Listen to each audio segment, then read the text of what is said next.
Buenos días otra vez a todos. Seguimos con el curso de verano Propuestas para la prevención y lucha contra la radicalización y el delito de odio en el contexto europeo, y tenemos con nosotros a la profesora Zoila Convalía, que va a realizar la tercera de las intervenciones de este primer día. A todos se os ha repartido el currículum vitae de los profesores y los intervinientes en este curso, por lo tanto, yo en este caso, en el caso de la profesora Convalía, no me voy a ceñir a lo que dice ahí, sino que simplemente voy a comentaros algunos aspectos que no vienen recogidos en el mismo. Es verdad, es catedrática de Derecho Eclesiástico del Estado de la Universidad de Zaragoza, pero es probablemente la mayor especialista dentro del mundo del derecho eclesiástico del Estado en la Universidad Española acerca de lo que es la realidad musulmana, su regulación jurídica, en lo que es el ámbito de la mujer y en lo que es el ámbito, la proyección de su ejercicio de derecho y libertad religiosa. La profesora Convalía lleva muchos años siendo investigadora principal en diferentes proyectos de investigación relacionados con el ejercicio del derecho y libertad religiosa en el caso de las minorías. La profesora Convalía ha sido la representante de España en la OSCE, en la Oficina de Derechos Humanos, en ODIHR. Es y ha sido también miembro de la Comisión Asesora de Libertad Religiosa del Ministerio de Justicia, la encargada de dirigir la memoria anual sobre el estado de la libertad religiosa en nuestro país, que es un documento que se publica en castellano pero también en inglés y que sirve de referencia en la comunidad internacional para saber cuál es el estado de la libertad religiosa en España. Y bueno, como he dicho también en mi presentación esta misma mañana, es la financiadora o la que ha hecho posible que este curso se pueda hacer realidad en Yuste, porque es bueno, la investigadora principal de un proyecto de investigación del Ministerio que está financiando, pues en fin, esta actividad. Por lo tanto, yo a la profesora Convalía le quería dar las gracias por estar una vez más aquí con nosotros. No es la primera vez que está en Yuste, pero por estar una vez más con nosotros, y sin más, porque es verdad que nos estamos comiendo el tiempo, le voy a dar la palabra.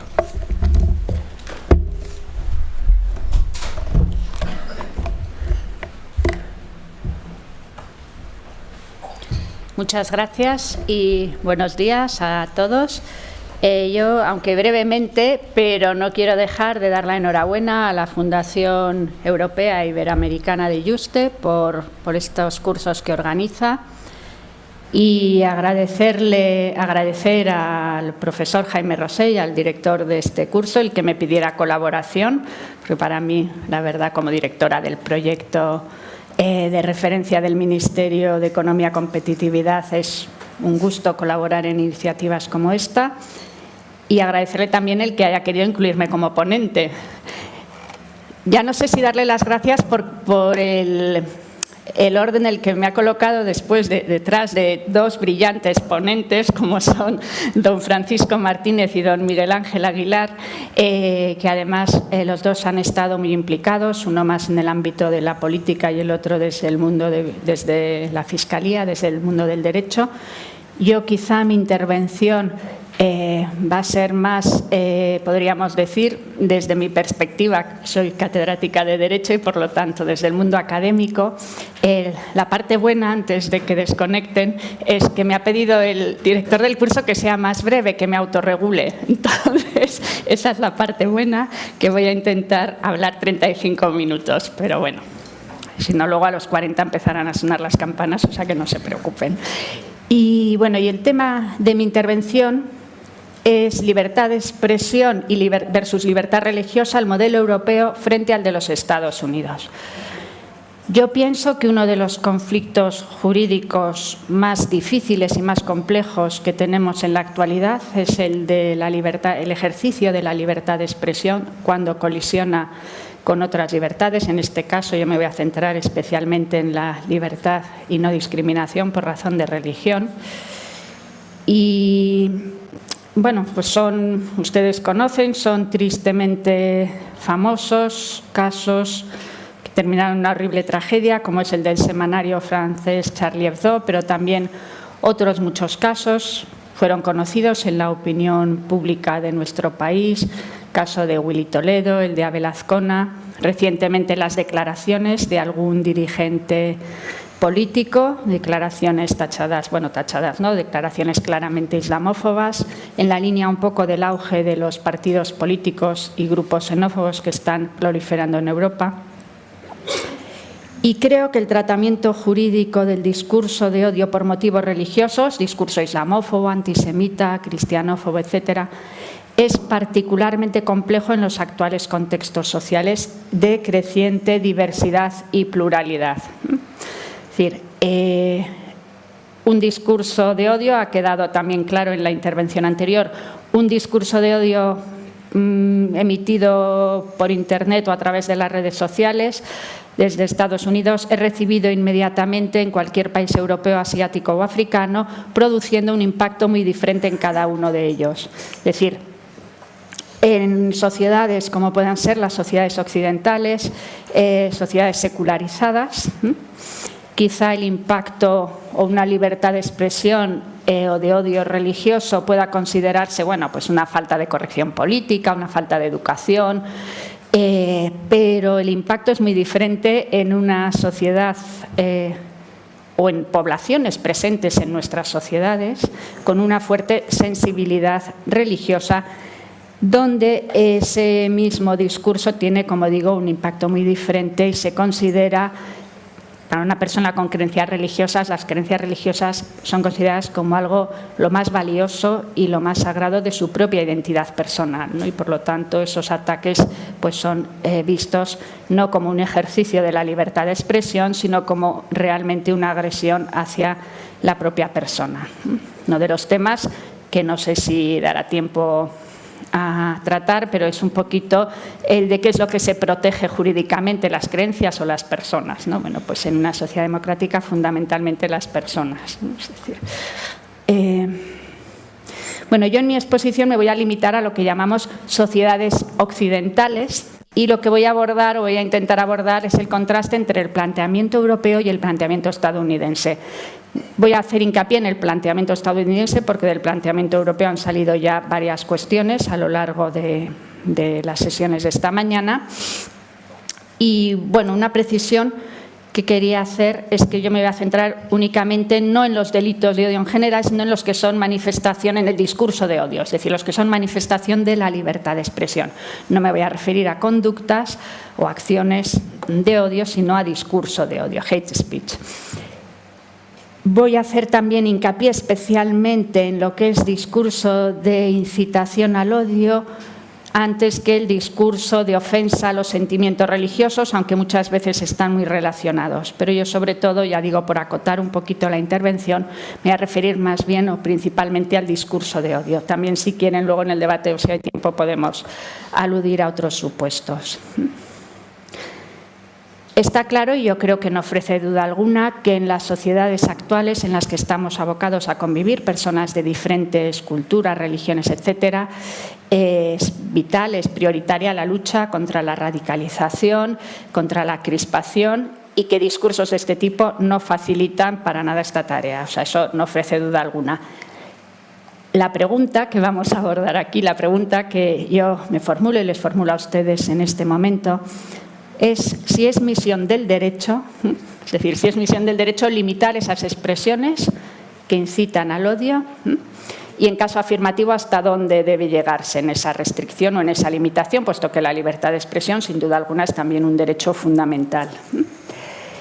Y ahí es donde la respuesta que da el ordenamiento estadounidense y la respuesta del ordenamiento español o de los ordenamientos europeos es en parte diferente, manifestando dos modos distintos de entender la democracia, dos modos distintos de entender los derechos humanos y también específicamente dos modos distintos de entender la neutralidad de los poderes públicos y del ordenamiento jurídico. En ambos casos, ante una expresión que incita al odio, tanto en el ordenamiento de Estados Unidos como en los ordenamientos europeos, se protege la libertad de expresión y se protege, en este caso, la libertad religiosa. Eso no ofrece duda alguna, ¿no? Pero, de un modo quizás algo simple, podríamos avanzar que mientras que en Estados Unidos se considera que el mayor peligro para la democracia ante un discurso de este estilo viene de limitar la libertad de expresión, En el caso de los ordenamientos europeos, se hace hincapié en el riesgo que implica la difusión de ideas que inciten al odio, a la discriminación o a la violencia. Estados Unidos ha desarrollado una amplia tradición de libertad de expresión a la que considera la piedra de toque de la democracia, apartándose ahí, también ahora diremos algo de esto, de la tónica del derecho internacional en materia de derechos humanos, y protege incluso los discursos más duros y ofensivos. Tengo un ejemplo. Se trata de un discurso de odio racial, de odio por motivo de raza, no religioso, pero el tratamiento jurídico sería el mismo. Es el caso Boerne versus Illinois. Boerne era el presidente de la White Circle League of America. Había distribuido una serie de folletos emplazando, y les leo lo que decía, emplazaba a 1 millón de respetables personas de raza blanca de Chicago a unirse para preservar y proteger sus vecindades blancas del avance del negro. Si el afán de evitar que la raza blanca se vuelva mestiza por culpa del negro no nos une, que lo hagan al menos las agresiones, las violaciones, los robos, las navajas, las armas y la marihuana del negro. Bueno, no hace falta que les diga que el tono del discurso es altamente racista, sin embargo es considerado como máxima expresión de democracia. La comunidad internacional, tras las atrocidades de la Segunda Guerra Mundial, los horrores del nazismo, llevó a tomar conciencia de la urgente necesidad de combatir el racismo. Desde esta toma de conciencia, Naciones Unidas publica una serie de documentos en esta materia y concretamente documentos en los que instaba la restricción del discurso de odio para proteger los derechos de las minorías. Yo les he traído aquí quizá el que es más emblemático, que es el Pacto Internacional de Derechos Civiles y Políticos de 1966, que en su artículo 20, párrafo segundo, señala toda apología del odio nacional, racial o religioso que constituya incitación a la discriminación, la hostilidad o la violencia estará prohibida por ley. Bueno, pues son ilustrativas de cómo Estados Unidos se aparta de esta tónica general el hecho de que introduce reservas a este precepto y concretamente afirma, respecto al artículo 20 del pacto, dice, este precepto no autoriza ni exige legislación u otra acción alguna por parte de los Estados Unidos que restrinja el derecho a la libertad de expresión y asociación protegida por la Constitución y las leyes de los Estados Unidos. Bueno, lo anterior no significa que Estados Unidos no admita algunas limitaciones muy excepcionales a la libertad de expresión, pero como veremos o como vamos viendo, con un criterio mucho más restringido del criterio del derecho internacional y de los ordenamientos europeos. Les puedo contar un sucedido que a mí, bueno, pues me sirvió, ¿no? Les ha dicho el profesor don Jaime Rosell en la amable presentación que me ha hecho, que en los 3 últimos años he formado parte de un panel de expertos de la OSCE en materia de libertad de creencias. La OSCE, como ustedes saben, es un organismo internacional que abarca 57 estados. Son estados de América del Norte, Estados Unidos y Canadá, todos los estados europeos y estados de Asia Central. Tiene una sección de derechos humanos, ODIHR, y tiene, que nos lo ha comentado antes Miguel Ángel Aguilar, una serie de documentos en materia, además me consta que hay una fuerte preocupación e interés en lo que es tema de delitos de odio. En una reunión de trabajo de ODIHR, en la que estaba, el tema de delitos de odio se lleva sobre todo desde una sección que es la sección de tolerancia y lucha contra la discriminación, pero nos invitaron a los que estamos en el panel de libertad de creencias, puesto que el tema tenía relación. Y bueno, pues allí, ya digo, se ha trabajado intensamente en este tema de lucha contra los delitos de odio, pero no hay ninguna referencia al hate speech. Intenté ver si se podía hacer, aunque fuera una referencia un poco vaga, es decir, no una referencia expresa, sino una referencia un poco vaga, de recomendación, etcétera, y me topé con una clara negativa, y el motivo es muy obvio, es decir, Estados Unidos, que es miembro de la OSCE, no iba a admitir ningún tipo de mención a lo que es discurso de odio, ¿no? Por lo tanto, no me es posible abordar aquí un análisis detallado de la jurisprudencia y del enfoque estadounidense, pero quería hacer referencia a uno de los casos más emblemáticos de la jurisprudencia de Estados Unidos en esta materia, que es el caso Skokie versus National Socialist Party of America. Skokie es una población de unos 70.000 habitantes, población más bien pequeña, Estados Unidos, en los cuales el 50% de la población son judíos, muchos de ellos, en el momento de que se suscitó el caso, supervivientes de campos de exterminio nazi. Bueno, pues el Partido Nacional Socialista anunció su intención de realizar una serie de marchas por la población, llevando esvásticas nazis y pancartas, pidiendo Free Speech for White America, etcétera, etcétera. A raíz de esto, el ayuntamiento del municipio de Skokie promulga unas ordenanzas para impedir estas manifestaciones. La ordenanza decía, y les leo, que se prohibían la exhibición de signos, símbolos y otros materiales que intencionalmente promuevan o inciten al odio contra personas por su raza, origen nacional o religión. Bueno, pues el Tribunal Supremo declaró la inconstitucionalidad de estas normas, alegando que bajo la primera enmienda no existen falsas ideas y que es tarea de los ciudadanos y no del Gobierno separar lo verdadero de lo falso. Después haré hincapié en esta idea que me parece que es fundamental. En definitiva, en Estados Unidos se ha defendido una consideración cuasi limitada de la libertad de expresión. Es célebre la clásica afirmación del juez Black, diciendo, sin desviación, sin excepciones, sin ningún sí, pero o mientras que, la libertad de expresión significa que a las personas se les debe permitir expresarse libremente sin ninguna interferencia del Gobierno. Ahora bien, es verdad que ni siquiera los defensores más acérrimos del garantizar el free speech han considerado que este sea absolutamente ilimitado. Y en ese sentido son también muy célebres, seguro que han oído hablar de ellas, las palabras del juez Holmes. El juez Holmes es juez del Tribunal Supremo de los Estados Unidos, estamos hablando de 1919, pero son las palabras que se continúan citando hoy en día por la jurisprudencia americana, diciendo que la protección más estricta de la libertad de expresión no sería aplicable a un hombre que sin apego a la verdad gritara fuego en un teatro y provocara el pánico.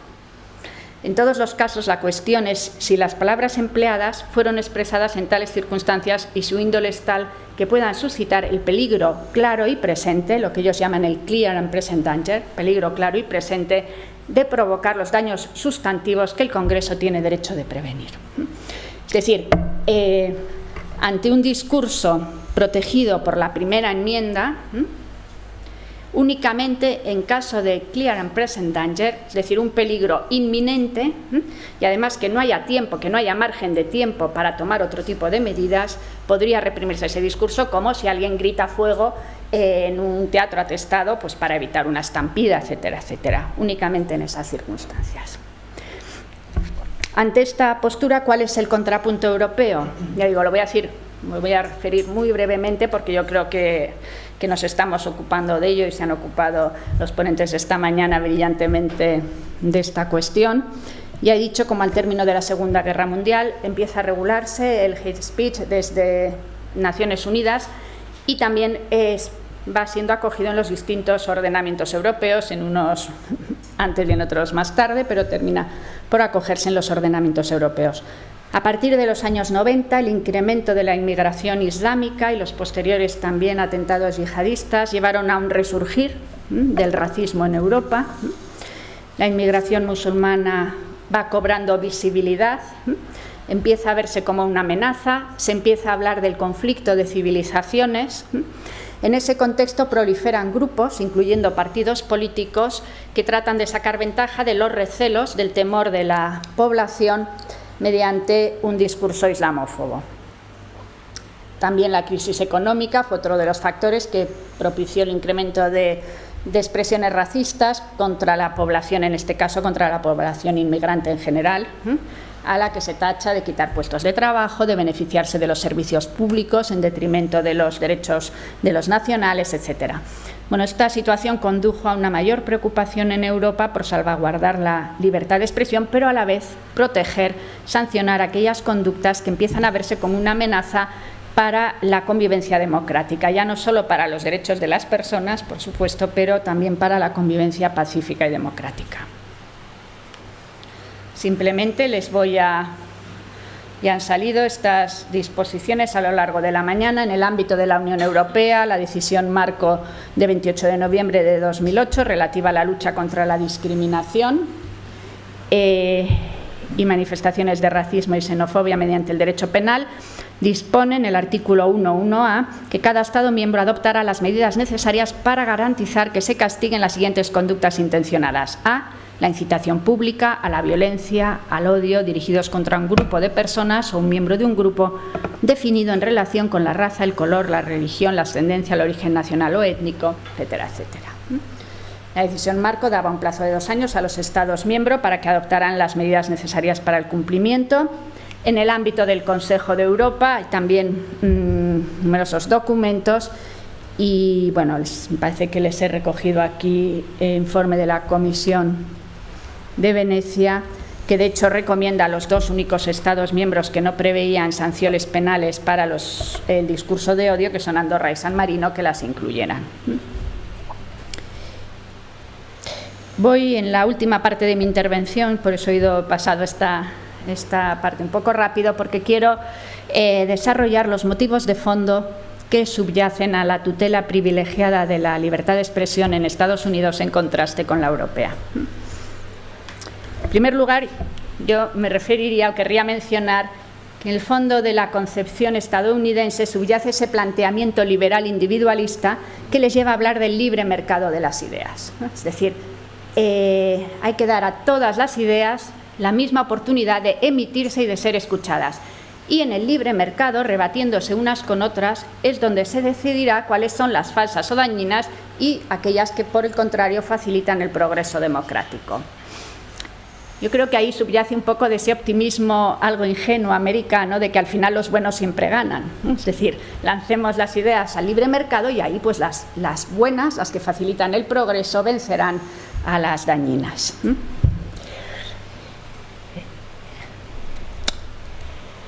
Claro, no quiero alargarme con citas, pero me resisto a no ponerles, porque me parece que es ilustrativo la sentencia, también del juez Holmes, en la que afirmaba que el bien superior deseado se alcanza mejor con el libre comercio de las ideas. La mejor prueba de la verdad es el poder del pensamiento para ser aceptado en la competencia del mercado. En todo caso, esa es la teoría de nuestra Constitución. Creo que deberíamos estar en perpetua vigilancia contra cualquier intento de reprimir la expresión de opiniones que detestamos, a menos que representen una amenaza tan inminente, el clear and present danger, una amenaza tan inminente que sea menester reprimirlas de inmediato para salvar el país. Solo una situación de emergencia justifica que se haga una excepción al mandato general de que el Congreso no aprobará ninguna ley que coarte la libertad de expresión, ¿vale? Libre mercado de las ideas. También en línea un poco con ese planteamiento liberal individualista americano, se ha alegado o se ha hablado del derecho del pueblo a decidir. Es decir, es el pueblo y no los gobernantes quienes deben tomar las decisiones y, por lo tanto, si determinadas ideas son relegadas por ofensivas, se está privando al pueblo de datos y de teorías que tienen presencia en la sociedad y que pueden ser relevantes para su toma de decisiones. Es decir, estamos privando al pueblo de conocer esas ideas que están ahí y, por lo tanto, y que pueden influir en su toma de decisiones. Ese sería el otro de los argumentos. Por eso, y eso es importante, se protege especialmente el discurso sobre asuntos de interés público. En este sentido, menciono el caso de Snyder versus Phelps. Es un caso más reciente. Phelps era un ministro de una iglesia baptista, poco extremista, que defendía que Dios estaba castigando a los Estados Unidos por su tolerancia hacia la homosexualidad en el ejército. El hijo de Snyder había fallecido víctima de la guerra de Irak, era un soldado que había fallecido en Irak, en la guerra de Irak, y el día de su funeral, Phelps y otros miembros de esta iglesia se manifiestan a la entrada del templo, donde va a ser el funeral, y llevaban pancartas que, entre otros mensajes, afirmaban lo siguiente: Dios odia a los Estados Unidos. Gracias Dios por el 11 de septiembre. Gracias Dios por los soldados muertos. No recéis por los Estados Unidos, etc. Cuando el demandante, que es el padre del fallecido, vio el contenido de estas pancartas, entra un ataque de ansiedad Y de hecho el Tribunal de Distrito de Maryland ordenó una indemnización a Snyder, pero el Tribunal de Apelación y el Supremo revocaron el fallo, alegando que el discurso de Phelps, ese discurso estaba protegido por la primera enmienda. Señaló en concreto el Tribunal Supremo: el debate sobre estas cuestiones no debe ser restringido, sino fuerte y abierto. Distinto, dice la sentencia, distinto hubiera sido el caso si los manifestantes hubieran tenido una relación previa y directa con la familia, con Snyder o con la familia de Snyder. Pensé, los manifestantes fueron allí pues porque pensaron que era una ocasión propicia, pero no porque conocieran de nada a Snyder. Si lo hubieran conocido personalmente, a él o a su familia, la protección del discurso, por tratarse de un asunto privado, hubiera sido menor. Es decir, entienden que la libertad de expresión, cuando se refiere a asuntos públicos o a asuntos de interés público, debe ser, si no ilimitada, cuasi limitada. Leía otra cita, que esta ya no se las leo, de un profesor de la Facultad de Derecho de Yale, un poco en este sentido, de diferenciar lo que es, por ejemplo, un insulto racial en el ámbito laboral a lo que sería un discurso racista en debate político. No sé si me da tiempo, lo apunto, y si luego hay tiempo lo podemos desarrollar. En relación con el contenido de los discursos, hay una diferenciación que ahora se está debatiendo en Europa, pero que la planteó la doctrina en Estados Unidos bastante antes, que es el de distinguir entre el discurso de odio racial y el de odio religioso, y entender que el de odio racial merece mayor protección que el de odio religioso, porque dicen, las razones fundamentalmente son que la religión se elige y la raza no, lo cual a mi modo de ver es de dudosa solidez. Yo no creo que las creencias se tienen, no se eligen. Es decir, una persona que tenga unas creencias no puede abandonarlas sin traicionarse a sí mismo, sin traicionar su dignidad personal. Por lo tanto, no creo que sea un asunto de mera elección personal, ¿no? Y el otro argumento es que la religión promueve una visión del mundo, es decir, detrás de una religión hay una concepción del mundo, una ideología, una moral, y por lo tanto la libertad de expresión en ese ámbito debe ser mayor. El problema es que lo que aquí nos estamos cuestionando no es la legitimidad de criticar una visión del mundo, de criticar unas creencias, de criticar una ideología. Lo que nos estamos cuestionando es la incitación a la discriminación, a la violencia, al odio de determinadas personas por razón de sus creencias, entre otros motivos, ¿no? Y yo me pregunto que bajo qué argumento dejaríamos sin protección a los miembros de una determinada minoría religiosa expuestos a un discurso de este tipo, alegando que no pertenecen a una raza sino a una religión. Por otra parte, a veces no es fácil, ¿no?, deslindar si estamos ante un discurso de odio racial o religioso, un discurso antisemita, un discurso islamófobo, es por motivo de raza, religión, etcétera, ¿no? Bueno, frente a esa carga liberal individualista que sustenta el sistema americano y que le lleva a defender que todas las ideas tienen que tener la misma oportunidad de expresarse, las democracias europeas tienen un influjo mayor de planteamientos comunitarios y también una mayor carga conceptual.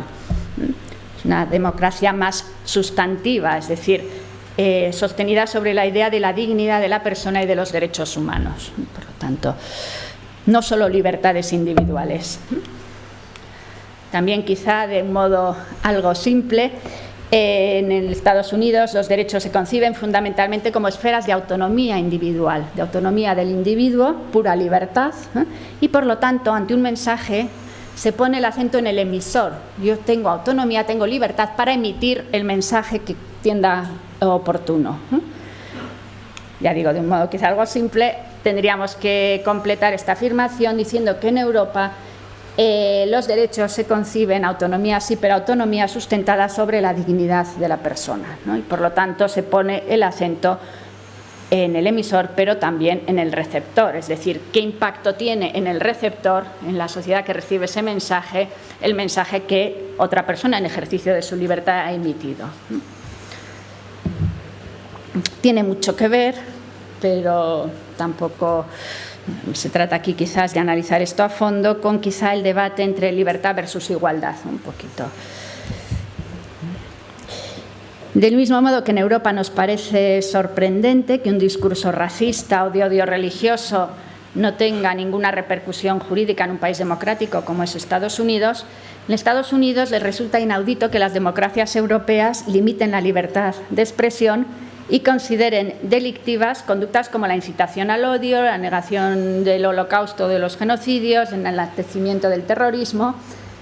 Yo recuerdo durante una estancia en Stanford asistí a una conferencia sobre este tema, el tema de libertad de expresión, y el profesor, reputado jurista que la impartía, les ponía, ¿no?, a los asistentes, muchos de ellos alumnos de Derecho, el ejemplo, ¿no?, que ellos contemplaban como una curiosidad, ¿no?, de países europeos, mencionó a España, Francia y algún otro, donde este tipo de conductas eran delictivas, ¿no?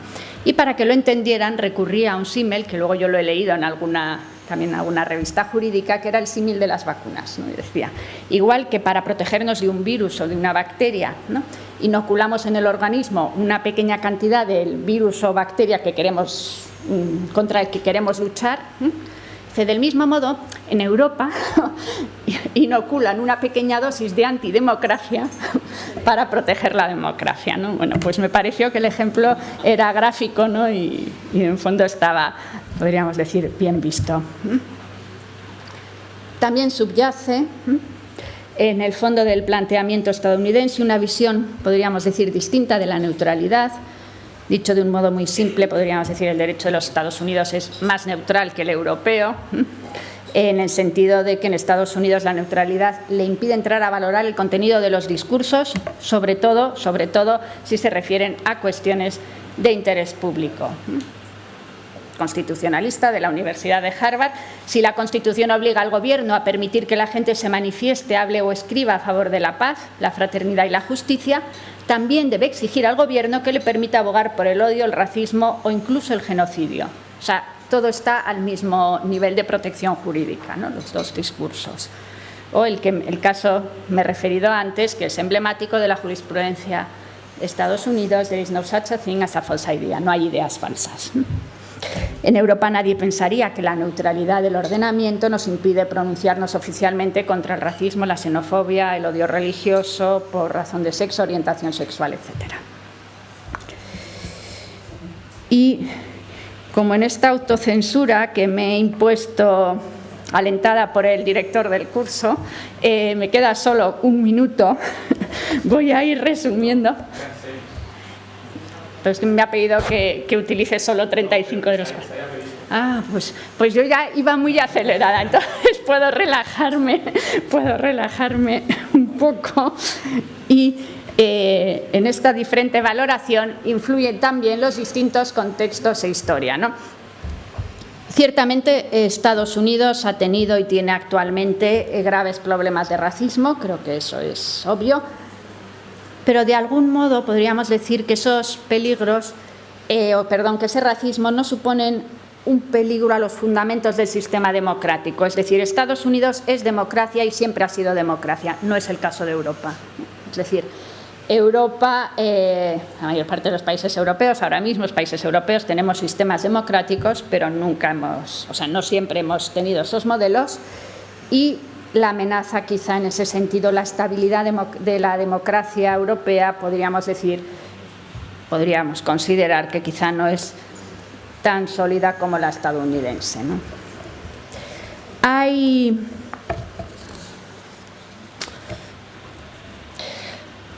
autores que señalan, hay un sector de la doctrina que señala que la criminalización del discurso de odio en Europa está influenciada históricamente por el tratamiento jurídico que tuvo el insulto y la ofensa durante los siglos XVIII y XIX, un poquito desde los valores aristocráticos, etc. Es decir, tradicionalmente los derechos europeos reconocían a determinados ciudadanos lo que se llamaba el derecho al honor, a defender su honor cuando era atacado, los duelos y todas estas cuestiones. Y eso influyó, dicen algunos, en la regulación jurídica de estos temas. El igualitarismo europeo, porque posteriormente, de algún modo, ese derecho al honor que se concedía a unos pocos pasa a concederse a todos los ciudadanos. Se afirma que el igualitarismo europeo difiere del americano, porque en Europa es resultado de elevar a todos a la categoría de aristócratas. En Estados Unidos no hay aristócratas, es decir, el derecho no impone a nadie la obligación de respetar a otro. Y, de hecho, el derecho al honor, que es un derecho en la Constitución española, no es un derecho constitucional en Estados Unidos. Es decir, bueno, no me he referido a la separación, esto me lo salto.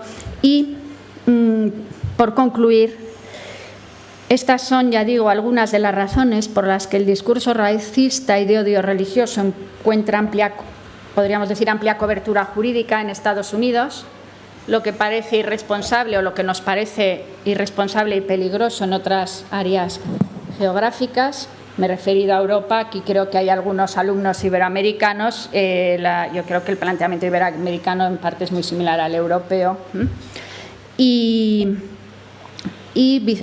por otra parte, en Europa se restringen unos términos que parecen antidemocráticos, igualmente peligrosos, desde Estados Unidos. Lo expresa, y esta sí que es ya la última cita, un jurista estadounidense que, tras analizar las ventajas y los puntos débiles de cada uno de los dos modelos, que muy brevemente he descrito, concluye lo siguiente. Dice: ambos enfoques son imperfectos, pero en un mundo que ha sido testigo del Holocausto y de otros genocidios, acompañados de abundantes discursos de odio, el camino americano parece menos atrayente.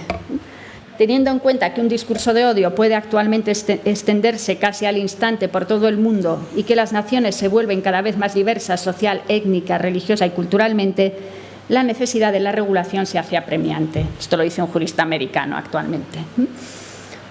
A la vista de estos importantes cambios, el Estado ya no puede justificar su compromiso con la neutralidad, sino que debe abrazar el pluralismo, garantizar la autonomía y la dignidad y esforzarse por mantener un mínimo de respeto mutuo. El compromiso con estos valores requiere que los Estados lleven a cabo una lucha activa contra el discurso de odio. Por supuesto, sería preferible que el odio pudiera ser derrotado por la razón, pero como desafortunadamente esto con frecuencia ha fracasado, no parece haber más alternativa que combatir el discurso de odio a través de su regulación, a fin de asegurar un mínimo de civismo en la arena pública. Muchas gracias.